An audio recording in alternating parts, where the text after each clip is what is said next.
Voilà, je vous laisse maintenant avec Christophe Onodibio pour voilà, échanger avec les spectateurs. Et puis je reviendrai tout à l'heure pour vous remettre cette fois-ci de la part de la ville la reconnaissance qui vous est due. Merci.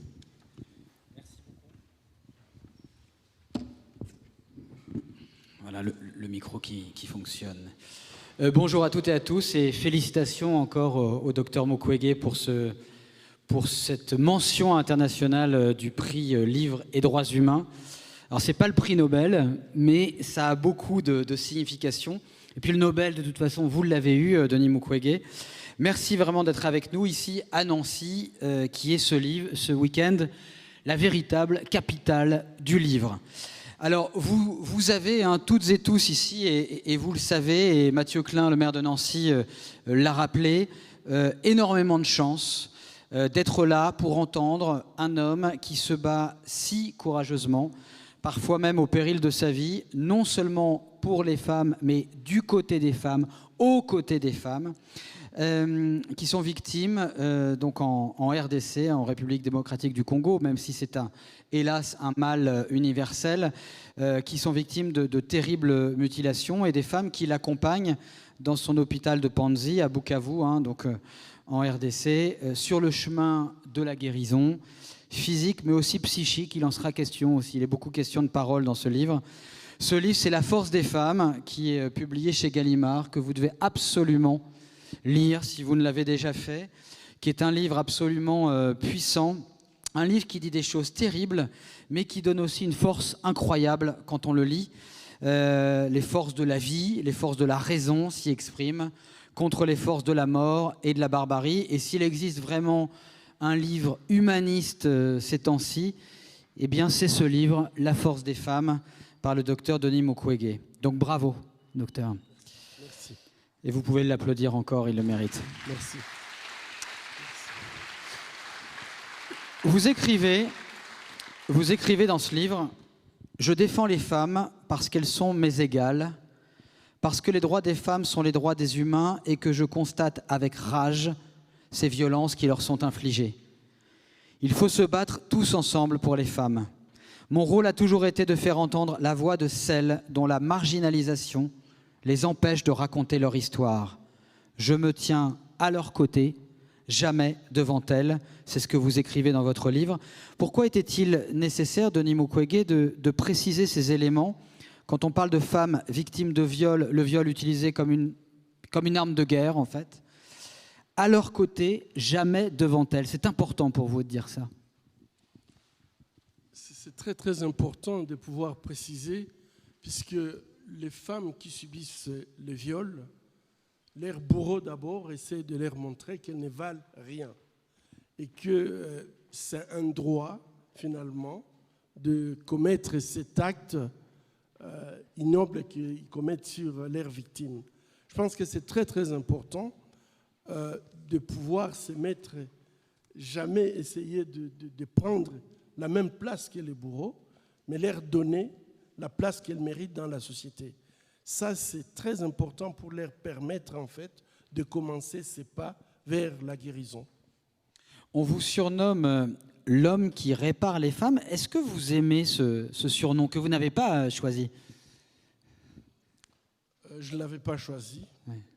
Je ne pense pas vraiment que ça corresponde à ce que j'ai fait, mais bon, il y a quelqu'un qui a préféré m'appeler comme ça. Réparer, est-ce que c'est un mot qui a de l'importance pour vous? Je soigne, je ne répare pas. Je crois que le cheminement que j'ai fait avec des femmes, c'est vraiment, ce n'est pas seulement l'acte de la chirurgie, c'est plus que la chirurgie, puisque lorsque les femmes sont violées, elles sont violées dans leur corps, mais aussi dans leur esprit, et elles sont violées sur le plan économique, social, etc. Et donc, réparer, ça serait réduire en fait tout ce que nous faisons pour que ces femmes puissent retrouver leur place dans la société. Alors, quand vous dites viol, le mot viol est un mot terrible. On est parfois même au-delà du viol, puisqu'il s'agit véritablement pour ces hommes de détruire intimement ces femmes. Ce qui fait que les pages de votre livre sont parfois d'une violence terrible, une violence qu'il faut faire entendre, qu'il faut que les gens vraiment connaissent. Une violence que vous choisissez de ne pas taire, hein, mais d'exprimer.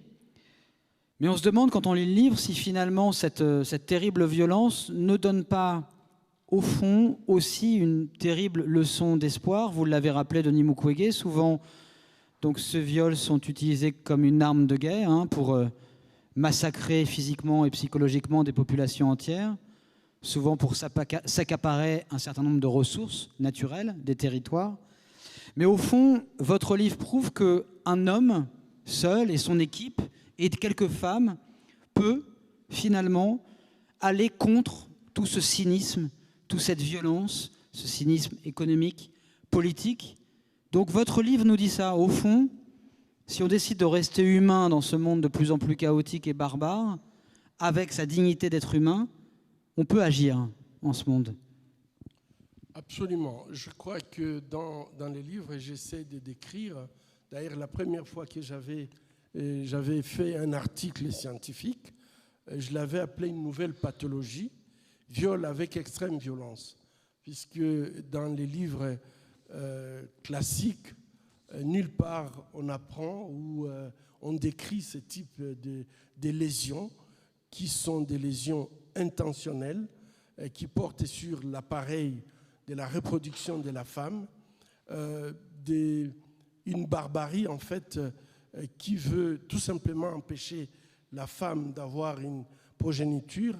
C'est une barbarie qui s'attaque à la vie même avant qu'il y ait la naissance, empêcher qu'il y ait toute conception, puisque les viols avec extrême violence,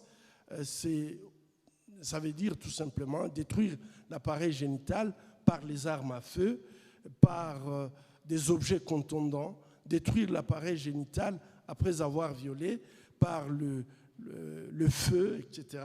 Et je pense que tous ces actes n'ont rien à voir avec la sexualité. Ce n'est pas un acte sexuel non consenti, c'est tout simplement s'attaquer à la vie, et essayer de détruire la société. Je pense que lorsqu'on détruit une femme, finalement, on détruit la société dans son ensemble.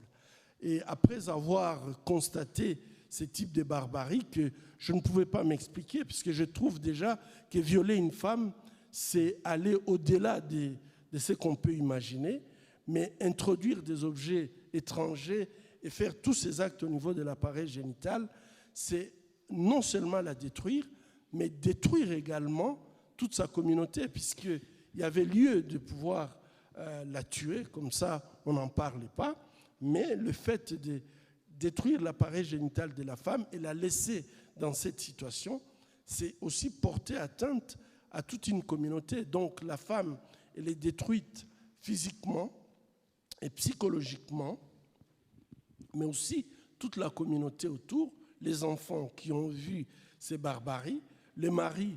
Et qui sont souvent victimes, eux aussi d'ailleurs, aussi de cette barbarie. Qui peuvent être aussi victimes, l'entourage. En fait, c'est une façon de détruire la victime, mais aussi tout son entourage. Et ça, vous vouliez, quand vous écriviez le livre, tout à l'heure, Alain posait la question au lauréat, vous vous êtes dit, il faut que je décrive cette violence, il faut que les gens sachent.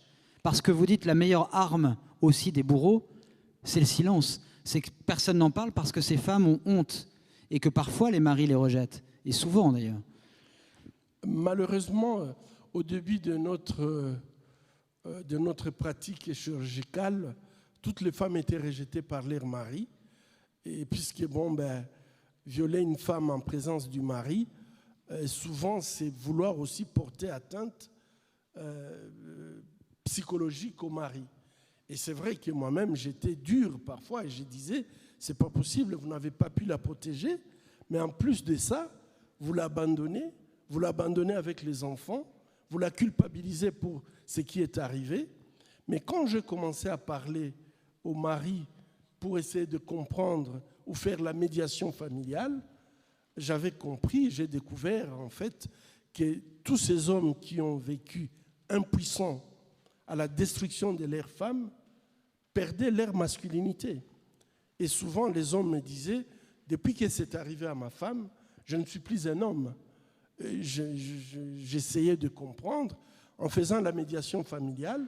Parfois, le couple revenait de vivre ensemble, mais les femmes souvent revenaient après pour me dire, en fait, il vous a trompé puisque depuis que nous sommes ensemble, on ne peut plus avoir des rapports sexuels. Et quand je convoquais les maris, c'est là où j'ai compris que les maris me racontaient leur histoire psychologique, le fait d'avoir vécu des scènes comme ça, ils étaient plus capables d'avoir un rapport sexuel normal, même avec une autre femme. Donc vous comprenez la profondeur de cette action que souvent ces bourreaux font en présence de toute la famille. C'est pour détruire pas seulement la victime, mais aussi toute la famille. Mais vous trouviez important justement de mettre des mots sur cette barbarie que les gens ne voient pas. Souvent quand on lit le livre, on sent à la fois votre espoir, puisque vous mesurez aussi le chemin que vous avez parcouru, et vous êtes vous-même extrêmement admiratif de ces femmes qui restent debout, comme vous le dites, dans leur dignité, et qui vous donnent, même à vous d'ailleurs, une leçon d'espoir. Mais vous vous êtes dit, il faut que je raconte ce que le monde ne veut pas voir, alors que les preuves sont là, mais le monde, la communauté internationale ne veut pas voir, ferme les yeux. Nous sommes dans une société patriarcale où, finalement, l'usage du viol, que ce soit en période de paix comme ici en France, ou dans mon pays où on est en plein conflit, ceux qui utilisent le viol, dans ces deux circonstances, leur arme absolue, c'est le silence. Arracher à la victime la parole. Et notre société, étant donné que lorsqu'une femme est violée, elle est sanctionnée doublement lorsqu'elle parle de ce qui lui est arrivé. Le résultat, c'est que les femmes n'en parlaient pas. Au Congo, souvent, s'il n'y a pas eu de témoins, c'est peut-être le médecin qui saura, et encore, ce qui s'était passé, mais souvent les femmes préfèrent se taire puisqu'elles savent qu'elles peuvent être en fait humiliées pour la seconde fois, aller en justice ou en parler tout simplement, et risquent d'être humiliées pour la seconde fois. Et moi, je pense que dans ces livres, je parle très bien du pouvoir de la parole. Lorsque les femmes prennent la parole, lorsque les femmes décident de briser le silence et pouvoir parler, ça c'est une victoire sur le bourreau, puisque finalement, tous les bourreaux ont peur, même s'ils commettent ces actes, mais ils ont peur que ça soit connu par la société. Oui, en fait, vous expliquez que ces actes absolument atroces qui sont commis par ces hommes, de façon planifiée, vous parlez de planification, ont aussi comme but finalement de produire le silence. Donc c'est une sorte de, non seulement on commet l'atrocité, mais on obtient presque le silence total. Parce que vous parlez du phénomène de honte contre lequel vous vous battez. Parce que dans votre hôpital à Panzi, bien sûr, il y a ce côté chirurgical, réparation entre guillemets, mais aussi tout un aspect autour de la parole et de l'aide à la reprise de la parole par ces femmes. Vous dites que le viol est un vol de la parole, absolument, en plus du reste. Absolument. En plus de tout ce que les femmes subissent, c'est qu'on leur arrache la parole, on leur vole la parole. Et le fait de voler la parole à ces victimes, ça permet à ce qu'elles puissent continuer à subir ces viols et se taire. Mais c'est un silence qui les amène tout simplement à la mort, puisque psychologiquement, ce n'est pas supportable. Et toute guérison commence par la prise de la parole. Lorsque les femmes arrachent la parole, c'est à ce moment-là que leur guérison sur le plan psychologique commence. On le voit à l'hôpital, tant que les femmes n'arrivent pas à parler, n'arrivent pas à raconter leur histoire, à chaque fois, elles se mettent plutôt à pleurer au lieu de raconter leur histoire. On peut très bien voir que leur état de santé se détériore. Mais les jours où elles décident de parler, de raconter leur histoire, eh ben, on voit très bien que la plupart de ces femmes, lorsqu'elles passent par notre programme de prise en charge, elles finissent par être des activistes Oui, des leaders, vous dites, voilà. Ça fait partie des leçons d'espoir du livre. Oui. Voilà, exactement. Elles deviennent des activistes et ce sont des femmes qui défendent pas seulement leurs droits, mais le droit de leurs enfants et les droits de leur communauté. Et lorsqu'elles prennent la parole, eh ben, on ne sait plus les arrêter. Elles deviennent vraiment une force qui amène toute la société vers le changement. Je voudrais que on est dans un festival du livre, hein, donc évidemment le mot, la parole est essentiel et central ici. Je voudrais que vous nous expliquiez comment ça se passe quand vous accueillez ces femmes atrocement mutilées. Sur cet aspect de la parole, comment vous arrivez? Vous parlez d'un programme holistique qui permet justement de leur redonner la confiance finalement des mots, la confiance de la parole. Comment ça se passe en fait dans votre hôpital à Panzi? Lorsque nous avons commencé la prise en charge des victimes de violences sexuelles à Panzi, la porte d'entrée était médicale. Les femmes venaient puisqu'elles avaient des problèmes liés à la santé physique. Et à cette époque-là, il y a plus de 20 ans, souvent, elles trouvaient plutôt des histoires qu'elles racontaient et qui n'avaient rien à voir avec les lésions physiques qu'on pouvait observer. Par exemple, elle pouvait nous dire « je suis tombée en califourchon et puis la vache m'a...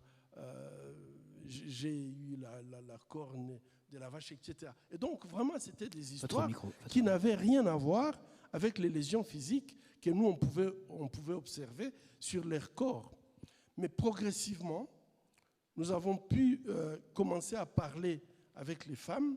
Je crois que ce sont les femmes les plus jeunes qui arrivaient à libérer la parole, qui sont arrivées à libérer la parole plus précocement et qui ont aidé les autres à faire la même chose. Et ce que nous avons pu constater, c'est que le traitement médical ne suffisait pas pour obtenir la guérison des victimes de violences sexuelles. On pouvait les opérer, traiter les infections, mais malgré ça, ce sont des femmes qui ne voulaient pas quitter l'hôpital et qui somatisaient en quelque sorte leur souffrance psychique, et étaient souvent somatisées, même si nous on ne trouvait plus rien, il n'y avait plus de raisons de les garder à l'hôpital, mais elles avaient toujours des plaintes. Et c'est à ce moment-là que nous avions introduit la prise en charge psychologique à l'hôpital avec des psychologues cliniciens et des assistantes psychosociales. Et là, nous avions remarqué un changement énorme pour ces femmes qui, on n'arrivait pas à soigner, elles avaient des douleurs partout, elles se plaignaient, même si on leur donnait des traitements et qu'on considérait que ces traitements devraient les soulager, elles n'étaient jamais soulagées. Mais en ayant une prise en charge psychologique, on a constaté un changement énorme. Mais ces changements n'étaient pas suffisants puisque ces femmes ne savaient pas toujours retourner dans leur communauté qui les rejetait, qui leur donnait des noms, les stigmatisait, les discriminait.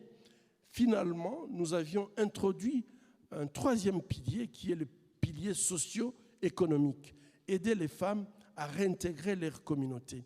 Et là, c'était une magie puisque ces femmes qui partaient dans leur village, ayant appris tout simplement un métier, quand elles retournaient dans le village et qu'elles produisaient, et là je prends un exemple, un jour je reçois du savon dans mon cabinet et les femmes qui ont envoyé ces savons dans mon cabinet, elles m'ont dit, nous voulons qu'à chaque fois que vous allez examiner une femme, vous puissiez vous laver avec notre savon et savoir tout simplement que nous ne sommes plus des femmes violées comme on nous appelait avant que nous venions à Panzi. Maintenant, on nous appelle des femmes qui produisent les savons, puisque nous sommes les seuls dans les villages qui sont capables de produire les savons, et tout le monde nous respecte, et celui qui ne nous respecte pas, il n'aura pas droit au savon, donc ils ont les choix à faire. Bravo. Et je pense que... Merci. Je pense que ces femmes, nous, on voulait leur réinsertion socio-économique, mais par cette capacité, cette autonomie, elles se sont non seulement réinsérées dans la société, mais elles ont arraché leur place dans la communauté. Et après, lorsque les femmes deviennent économiquement autonome, souvent vient la dernière étape, c'est demander la justice. Pourquoi ceci m'est arrivé? Pourquoi cette personne qui m'a violé continue à circuler librement? Et je pense que souvent, peut-être, on ne se pose pas la question, on pense que les femmes veulent se venger en allant en justice. Non. Avec la petite expérience que nous avons à Panzi, on s'est rendu compte que le fait d'aller en justice, souvent, c'est puisque les femmes veulent que la société les reconnaisse comme victimes. Et cette reconnaissance par la communauté, par la société, donne aux femmes cette possibilité de commencer ce long chemin de guérison.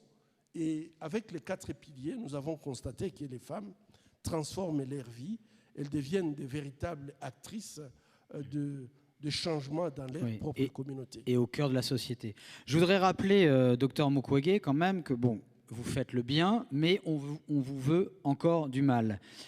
Il y a eu un épisode terrible en 1996 où votre hôpital de l'Emera a été attaqué, les malades ont été tués, le personnel a été tué. C'est un souvenir qui vous hante encore. Est-ce que vous comprenez, vous vivez encore sous protection, est-ce que vous comprenez pourquoi vous dérangez? Soigner justement ces femmes, être un acteur aussi bénéfique pour une communauté, même pour le genre humain, fait de vous toujours quand même une menace pour certains hommes qui voudraient que vous arrêtiez ce que vous faites. Est-ce que vous comprenez pourquoi vous êtes un danger pour eux? On a commencé par discuter sur la force de la parole. Et je crois que j'ai été menacé en faisant le travail que je fais aujourd'hui, en 2012, alors que je revenais de New York, où j'avais dénoncé le fait que la communauté internationale ne s'intéressait pas à ces femmes qui sont violées. Ça faisait plus de 10 ans qu'elles étaient violées massivement, méthodiquement et systématiquement, et que normalement, la communauté internationale, surtout après les statuts de Rome, qui reconnaît le viol dans le conflit, peut être même constitutif des crimes, des génocides. Et pour nous, c'était quand même choquant de voir la méthode utilisée pour violer ces femmes et que la communauté internationale s'est taisée. Je suis allé à New York, à l'Assemblée générale des Nations unies, et j'avais dénoncé cette attitude de la communauté internationale par rapport aux victimes de violences sexuelles en République démocratique du Congo. À mon retour, il y a des gens armés qui m'attendaient chez moi et qui avaient pris en otage mes filles. Et moi-même, juste en entrant dans mon enclos, ces gens m'ont pris et ils ont voulu m'exécuter devant mes enfants.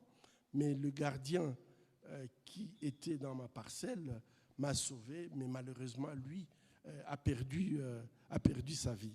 Je crois que cette attitude, quand je me réfère aux femmes, je pense que la force de ce qui commettent les viols, comme je venais de le dire, c'est le silence. Et le fait de dénoncer, le fait d'apporter les preuves de leurs actes barbares et les amener à un haut niveau à l'Assemblée générale des Nations unies, je crois que ça ne les a pas plu, et donc pour eux, il fallait absolument m'éliminer. Et aujourd'hui, je vis toujours sous protection des Nations unies, puisqu'ils ont, après ça, ils ont essayé plusieurs fois de mettre fin à ma vie, et sans succès, heureusement. Qu'est-ce qui vous aide justement à croire encore en l'humanité quand on voit ce à quoi vous avez assisté, ce à quoi vous n'avez pas assisté mais dont vous avez vu les effets sur le corps de ces femmes? Qu'est-ce qui fait qu'à un moment vous continuez à croire en l'être humain? Est-ce que ce n'est pas justement à cause des femmes et cette fameuse force des femmes qui sert de titre à votre livre? C'est une des raisons d'écrire ce livre, puisque si on parle de tous ces drames que les femmes subissent, on reste à cette pitié et on ne voit pas l'autre face de cette force des femmes. Personnellement, j'ai découvert cette force et j'étais déjà adulte. Et quand je commençais à parler avec ma mère et qu'elle me racontait sa propre histoire, elle était devenue pour moi une héroïne, puisque si je suis là, si je suis en vie, c'est puisqu'elle s'est battue contre les systèmes.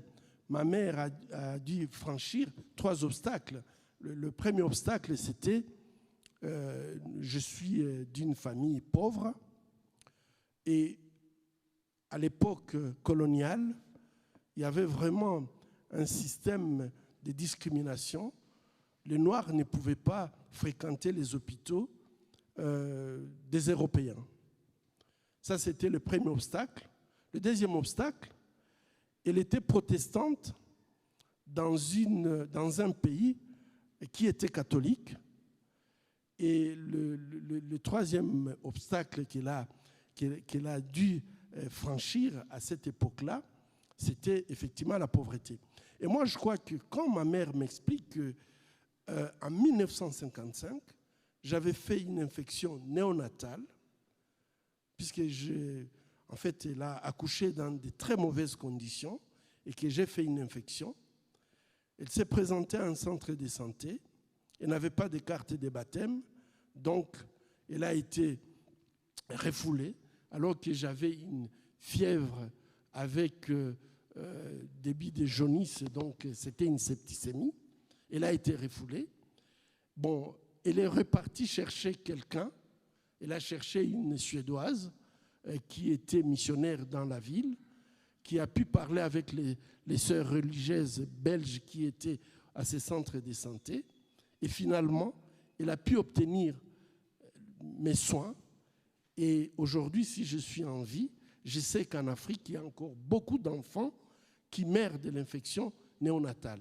Et donc, pour moi, si cette femme qui est Lydie, ma mère, ne s'était pas battue pour moi, je ne serais pas aujourd'hui. Ça, c'est une force exceptionnelle. Et quand je vois le parcours de plusieurs femmes qui viennent à l'hôpital, qu'on a voulu détruire, qu'on a voulu taire définitivement, mais quand ces femmes se réveillent de leur intervention chirurgicale, c'est rare qu'elles puissent poser la question comment ça va aller pour moi. Mais ces femmes posent plutôt la question de savoir comment vont mes enfants, est-ce que mes enfants ont mangé, est-ce qu'on a pu les amener à l'école, comment va mon mari. Moi, je trouve que c'est une force exceptionnelle de se battre non seulement pour soi-même, mais se battre aussi pour les autres. Nous, les hommes, quand on se réveille d'une intervention, la question c'est comment ça va? Est-ce que ça s'est bien passé?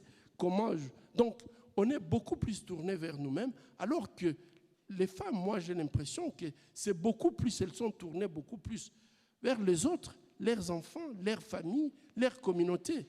Et moi, je trouve que c'est une force exceptionnelle que je m'étais dit, j'ai le devoir de pouvoir l'écrire. Oh, il y a des mots très gentils pour votre père aussi dans ce livre. Il y a des mots très gentils pour votre père aussi, la figure c'est une belle figure aussi, celle de votre père. C'était quelqu'un d'ailleurs qui respectait les femmes. Vous le dites, votre absolument. Père. Et je crois que c'est lui qui m'a mis d'ailleurs sur les chemins. Oui. Il faudrait raconter, parce que vous le racontez, mais j'aimerais que vous le racontiez aussi en public. Cette vocation et la conversation que vous avez avec votre père et qui déclenche, quand votre père apprend en fait. En effet, je crois que mon père m'a beaucoup aidé. Je l'aimais, c'était un homme qui était gentil, qui discutait avec nous, même enfants. Habituellement, chez nous, les pères, c'est un Dieu, les pères. Mais mon père savait vraiment s'abaisser et discuter avec nous. Et je crois un jour, il était pasteur dans la ville de Bukavu. Il est parti, on l'a appelé pour aller voir un enfant qui était malade. Je l'avais accompagné. Et ce que mon père avait fait m'avait paru tout à fait anormal. Votre père était pasteur. Il était pasteur, c'est ça. Il a prié pour cet enfant. Et après avoir prié, il a dit au revoir. Et j'avais trouvé cette attitude injuste Et tout à fait anormal, puisque pour moi, il priait, mais il me donnait toujours des médicaments que je prenais après sa prière. Et j'ai dit, mais papa, cet enfant, il allait mal, puisqu'il avait la fièvre, il convulsait, sa mère était en train de pleurer. Et moi, je m'étais dit, mais papa, pourquoi vous priez seulement et vous ne donnez pas de médicaments? Il m'a dit, Denis, je ne suis pas médecin. Alors là, je m'étais dit, ah bon, à cet âge-là, papa, c'est un Zorro, c'est quelqu'un qui sait tout faire. Et là, du coup, papa me montre qu'il a des faiblesses, qu'il y a des choses qu'il ne sait pas faire. Et j'avais répondu, je serai médecin, comme ça, moi, je donnerai les médicaments et vous allez prier. Et il m'a dit, Denis, très bien.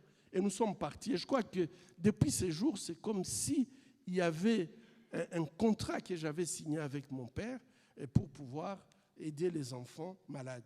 Mais aujourd'hui, je ne fais plus la pédiatrie, malheureusement. Oui, mais en même temps, vous avez les deux, parce que vous êtes aussi pasteur hein, vous-même. Oui. Vous êtes un homme de science et aussi un homme de foi. Oui, absolument. Et les deux... Bah oui, parce que ça peut paraître contradictoire parfois. Pas du tout. Voilà. Pas du tout. Je crois que je crois et je suis rationnel. Je pense que la religion ne nous met pas dans l'irrationnel. Oui, d'ailleurs, je voudrais juste, pourquoi pas hein, réciter ce psaume, parce que c'est beau. Il vous arrive hein, parfois, vous dites dans le livre de le réciter, je te sortirai, parce que c'est beau sur ces images de femmes qui viennent aussi à Panzi, je te sortirai de la poussière et je te ferai asseoir parmi les rois et les princes. Et au fond, c'est ce que arrivent à faire aussi ces femmes qui deviennent, vous l'avez dit, vous-même, des leaders, des activistes, des reines. Ah, absolument.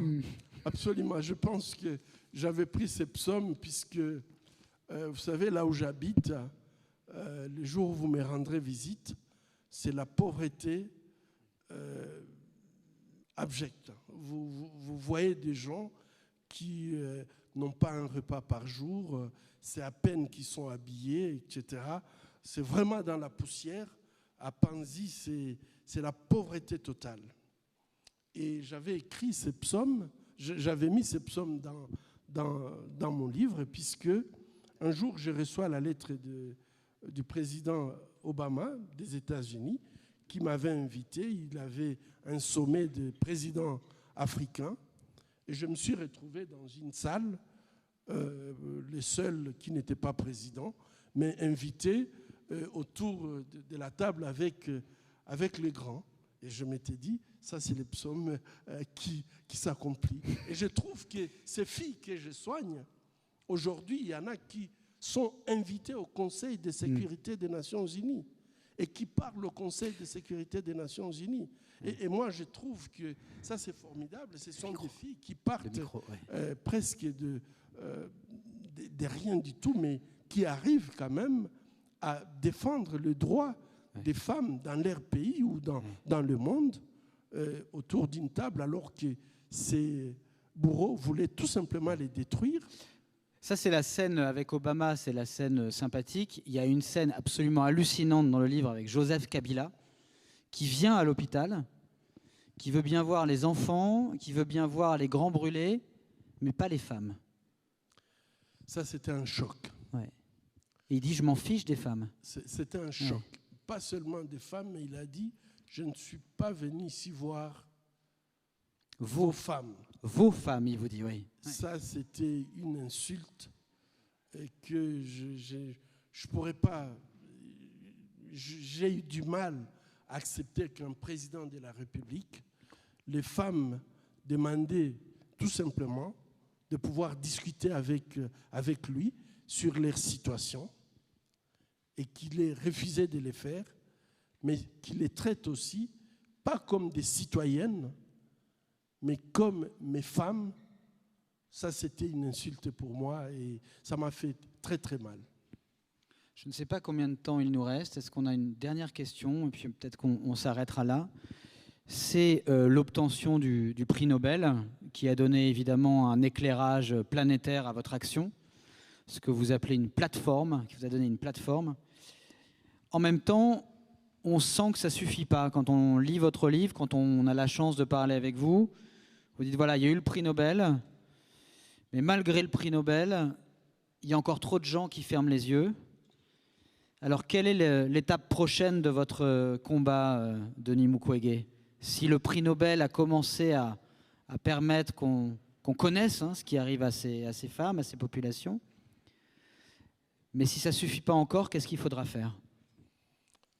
En effet, le prix Nobel nous a aidés, nous a donné une plateforme. Et aujourd'hui, je trouve qu'il y a beaucoup de pays, y compris la France d'ailleurs, qui nous aident à traiter les conséquences de cette crise, nous aident par exemple à la réhabilitation de l'hôpital. Il y a beaucoup de pays qui soutiennent le Global Survivor Fund. C'est un fonds que nous avions créé pour soutenir les victimes de violences sexuelles en termes de réparation. Voilà, et je précise juste pour l'Assemblée que bien sûr il est question des femmes en RDC, mais vous êtes allé aussi en Irak, vous racontez auprès des populations yézidis aussi qui ont été violées par Daesh à l'époque.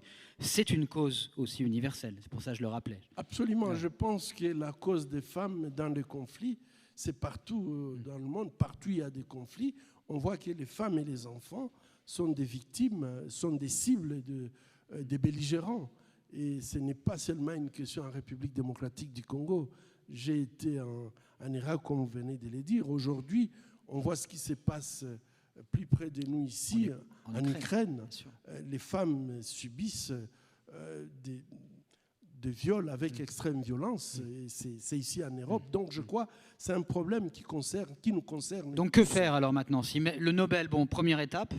Maintenant, je crois que, comme je disais, nous avons eu le soutien grâce au prix Nobel. Nous avons une plateforme qui nous permet de mobiliser le monde quant au traitement des conséquences. Mais traiter la cause profonde, là, nous avons encore vraiment beaucoup à faire. Et c'est là où j'ai fait l'appel à l'audience. Votre voix compte. Et les femmes du monde comptent sur vous. Puisque je crois que cette solidarité, pas seulement des femmes, mais des hommes, puisque quand les femmes souffrent, les hommes souffrent également. Nous avons besoin de vous tous pour pouvoir dénoncer les viols en période de conflit. Parfois, on ferme les yeux, mais je dois vous dire que, par expérience, on sait très bien que ce qui se passe dans nos sociétés sous forme latente, en période de paix, malheureusement, lorsqu'il y a l'absence de l'État, lorsqu'il y a une crise, malheureusement, on voit très bien que partout dans le monde, ce sont les femmes et les enfants qui souffrent des crises. Et donc je pense que nous devons prendre conscience qu'il ne faut pas attendre que ça arrive, il faut se battre avant que ça arrive, puisqu'on ne sait jamais quand une crise survient. Et là, je pense que Simone Veil nous a dit, tout ce que nous avons comme avantage, nous pouvons les perdre. Il suffit juste qu'il y ait un petit incident, une crise qui arrive et que tous les avantages que les femmes ont engrangés pendant des siècles, qu'elles puissent les perdre. Donc nous devons rester vigilants. Et cette vigilance nous demande aujourd'hui à soutenir les femmes congolaises, à soutenir les femmes irakiennes, soutenir les femmes ukrainienne contre cette pratique de viol comme arme de guerre. Merci beaucoup, Denis Mukwege. Et si vous voulez, pour terminer, la phrase, si vous voulez lire le grand entretien dans Le Point, dont le titre est « Denis Mukwege, je continue parce que ce que nous faisons est juste ». Absolument. Et merci pour ça. Je vous en prie.